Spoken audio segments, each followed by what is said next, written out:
Government is providing nothing to us, but the madrasa is providing food at night, sometimes at 9 or 10 or even later or whenever they can. But the government is providing nothing. As anger and frustration among the flood victims intensify, reports that international aid has slackened raises concerns. Experts say the situation is a defining moment for Pakistan. Author Stephen Cohen is a senior South Asia analyst at the Brookings Institution. It may force the Pakistan government to actually introduce a taxation policy, which means that more than 1% of Pakistanis pay taxes. I think that you could see some good coming out of this, but it could be a negative development also. I think it's too early to tell, frankly. Cohen blames the magnitude of Pakistan's flood damage partly on decades of environmental neglect and deforestation.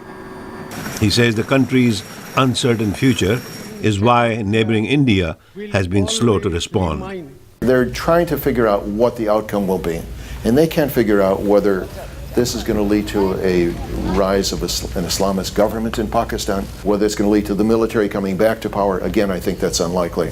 Whether the civilian government will reform and gain coherence, which is happening slowly, but very, very slowly.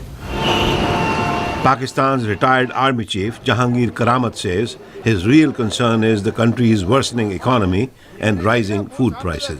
Food inflation is going to be higher, which when you couple with the anger on the street and the difficulties which people are facing, could translate into social unrest.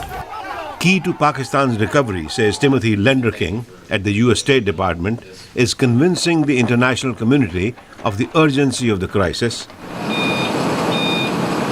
and the Pakistani government demonstrating greater credibility and transparency. Timothy Lenderking heads the Pakistan office at the State Department.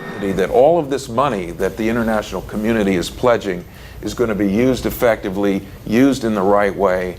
Pakistanis themselves have a lot of doubts about the way that the aid money is being used. Other analysts say Pakistan's future depends on President Asif Ali Zardari's government reacting coherently, the army continuing its support of civilian rule, and the international community providing sufficient aid. Ravi, Khanna, VOA News, Washington.